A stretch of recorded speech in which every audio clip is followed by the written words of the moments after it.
Hey friends, welcome back to the channel. So what does it mean to make a given year the best year of your life? And I think it's kind of three things. Firstly, it's that we are making progress towards the things that truly matter to us. Secondly, that our life is broadly in balance, so we're not screwing up one area of our life for the sake of another.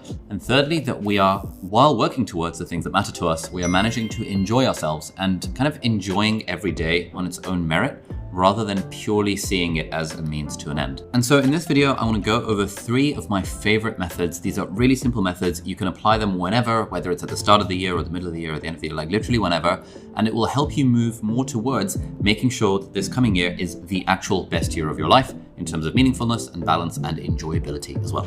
All right, so method number one is a really simple reflection exercise called the Wheel of Life. And the idea here is that we want to split up life into a bunch of different components, and then we rate our satisfaction with those different areas of life. And so if you want to do this exercise, you can do it on a piece of paper or you can do it on your phone. I think a piece of paper is nice. Start by drawing a little circle, that is your wheel. And then you want to split it up into three segments. And those three segments are for your work, for your health, and for your relationships. So now you have a wheel with 3 thirds. Now you want to split up each of the thirds into 3 segments each. So at this point, you've got a wheel with 9 segments. If you don't want to do it on paper, you don't have to do it on paper. You can just literally write down these different categories that I'm about to give you. And so those categories are within health, we have 3 things, and that is body, mind, and soul, or you can call it physical health, mental health, spiritual health, but I kind of like body, mind, and soul because it sounds more cute. Under relationships, we've got romance, family, and friends. And then under work, we have mission, money, and growth. And you can call mission your career or job or whatever you want to call it, but that's kind of the main thing that you are doing for work. Okay, so at this point, we've split up life into these 9 different components. And the job now is that we want to rate on a scale from 0 to 10, how aligned we feel in each of these different areas of our life. And by aligned, I mean my actions in the here and now are consistent with where I think I would like to be. You can sort of think of this as how satisfied am I with this area of life. I prefer to think of it as alignment rather than satisfaction because, like, I don't know, you might be a 3 out of 10 in terms of satisfaction with money because you're not yet a, I don't know, millionaire in passive income or whatever the thing might be. But you might be a 10 out of 10 in alignment because you are taking the actions necessary to get to where you want to be. And so with this little diagram on screen, I would encourage you to pause the video now.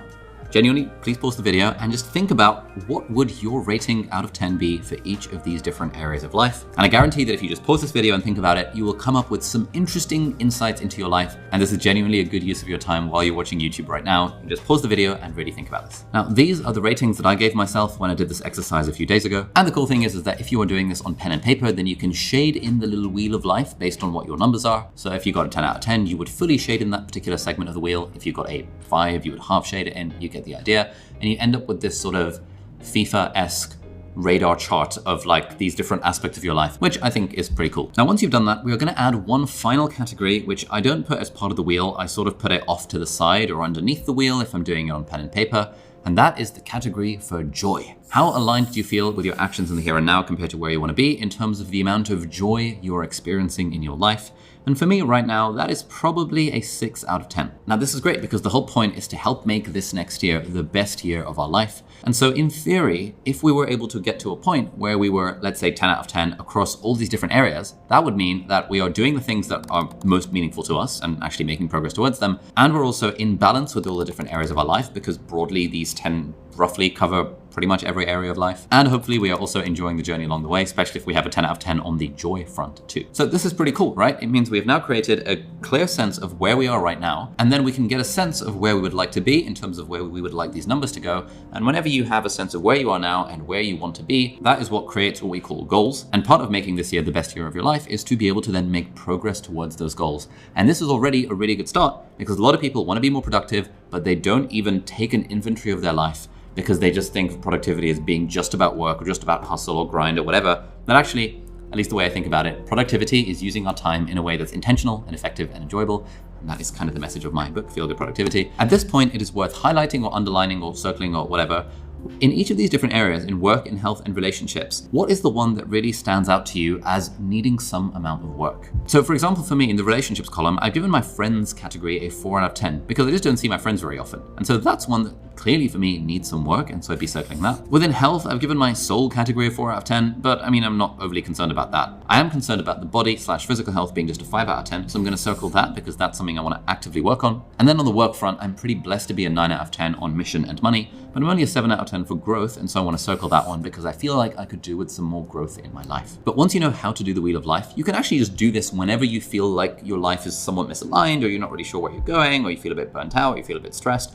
It literally takes 30 seconds to just bring up these different 9 to 10 categories and to just rate yourself out of 10 on each one. And that's not to beat yourself up. You're not like, oh my God, I'm flagellating myself because I only gave myself a 3 out of 10.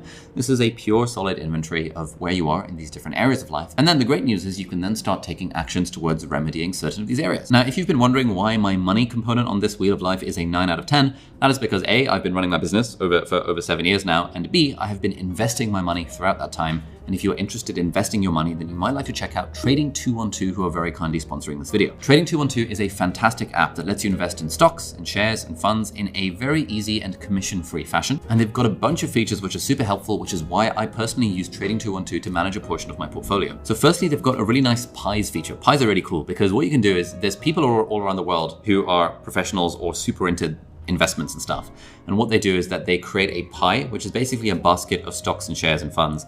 And then you can browse all the different pies and you can see how they've performed over time. Now, obviously the thing that most people recommend when it comes to investing is to invest in diversified index funds like the S&P 500, which you can also do with Trading 212. But if you're using a portion of your portfolio to be a bit more experimental, like I like to do with like 5% of my portfolios. So let's say you're investing £100 into someone's pie and that pie had 50% allocation for Tesla and 50% for Apple. It would mean £50 gets invested in Tesla, £50 gets invested in Apple. And you can also create your own pie with your own asset allocation and share it on the app if you want. They've also recently added support for multi-currency accounts, which is super helpful if you're investing like I do in the US stock market. You don't then get hit with foreign exchange fees. And if you have an Invest or an ISA account, then Trading 212 also gives you daily interest on your uninvested cash in pounds, euros, or US dollars. They are also highly reputable. They've got over 23,000 Trustpilot reviews with an average rating of 4.6 stars, which is pretty insane. Now, if any of that stands up your street and you would like to sign up, then you can hit the link in the video description. And if you use that link, you will even get up to £100 in a totally free share. So it's free money, you might as well sign up. So thank you so much, Trading 212, for sponsoring this video. So that now brings us on to method number 2, and that is what I call the 12-month celebration. And this is basically my preferred method for goal setting. So setting goals is an important part of life. There's a bunch of studies that show that people who set goals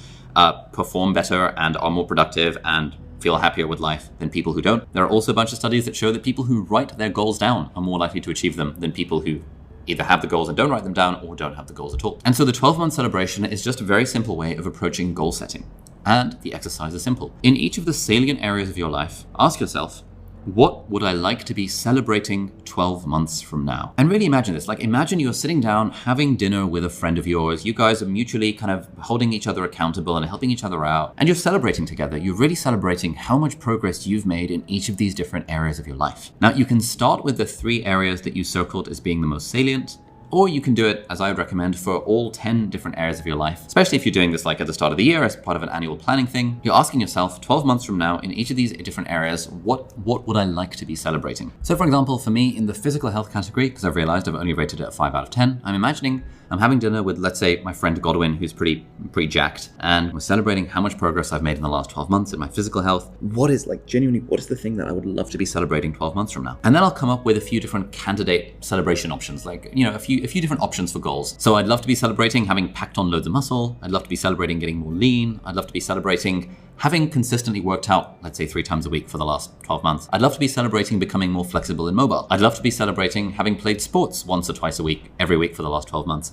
So these are all different options, but celebrating all of these is probably a bit much. And so for each of these different categories, once you've thought about like, what would I love to be celebrating? What I'd encourage you to do is to really boil it down to, okay, cool.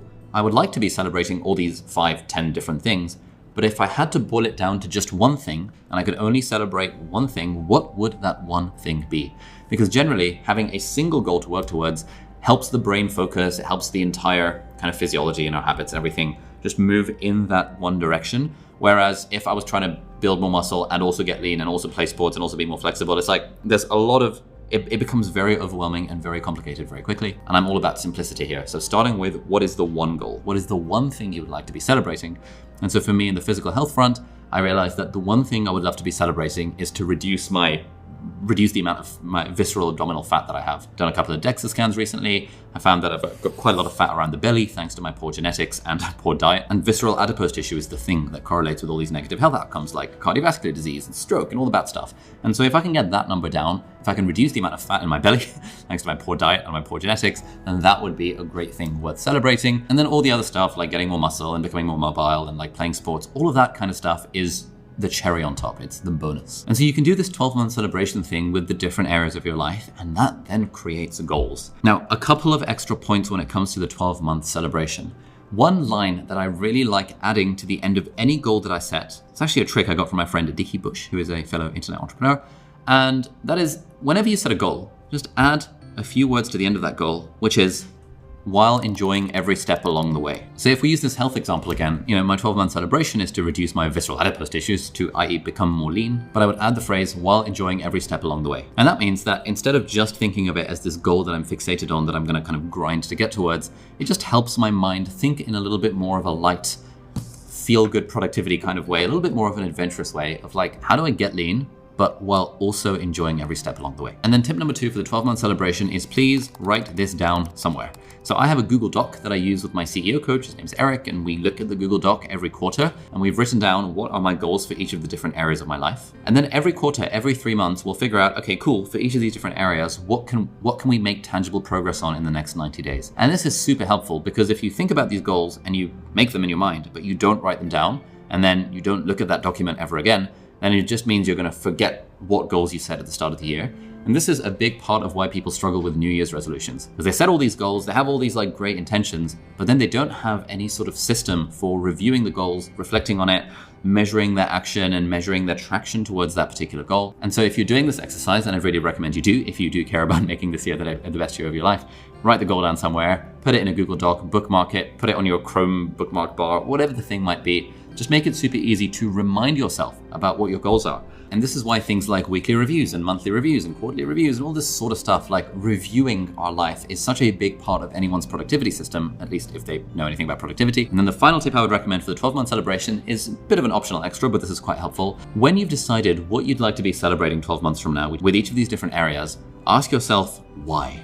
Why is that particular thing important to you? And it's useful to have the why also in that document where you have written down your goals, because again, you can just remind yourself about why this thing was important to you. And so for me, the why behind this visceral adipose thing is, and this is what I've written down in my document, because visceral adipose tissue is the major thing that's going to lead to me dying early of cardiovascular and cerebrovascular disease. It's a significant priority to get that number down and to keep it down. Building more muscle is mostly a vanity thing, but reducing my abdominal fat is genuinely a health thing. So I've written down for myself exactly why that particular goal is important to me. And that's not to say you can't change these goals later in the year, but at least if you have it written down and you have a clear why behind it, it means that you're more likely to stay on that path that you decided for yourself was going to be important to you. Then we come to method number 3, and this is where the rubber meets the road. Like, with the reflection and goal setting and stuff, we have kind of charted a course for where we want to go, and now we need a system to ensure that we actually make the time and the space to get there.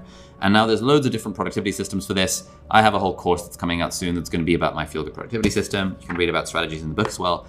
But one really needle-moving strategy I want to share in this video is something that's called the ideal week method. And this has been one of the most game-changing time management techniques I've ever used. And basically the idea is that you open up a blank Google Calendar and you call it your ideal week calendar. And you start off by blocking off the absolute essentials in your life in terms of like, when do you want to wake up? So for example, let's say every day I want to wake up at 7 a.m. I would put that into a block in the calendar. Let's say I want to sleep at 10 p.m. I'd put that into a block in the calendar. I'd be putting all these different blocks into my calendar. And then that shows me how much time do I have left to play with. So now those goals that we've just set in terms of the 12-month celebration, in terms of these different areas of our life. Our job when doing the ideal week is we want to try and find time, or not try, we want to find time in our calendar every week to actually make time and to take action on these specific things. So let's say in the friends category, I wanted to see my friends more often. My 12-month celebration might be that I'm celebrating the fact that I saw my friends for a group dinner at least once a week. In my ideal week calendar, I therefore need to have a block at least once a week for a group dinner with friends. And that's the point of the ideal week. It's like your ideal ordinary week. It's, if things are going according to plan,